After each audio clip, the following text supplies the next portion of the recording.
I seem to be going down memory lane today about pasta cooking. It seems my love affair with pasta goes back to 1995, 25 years ago, when I put together a pasta cooking course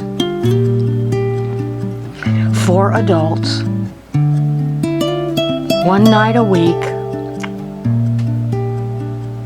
for students who enrolled in a class offered by the Department of Recreation and Parks in Annapolis, Maryland. I met with the program director, offered to teach the course. 2 weeks later, 12 students and I were in a home economics room eating pasta.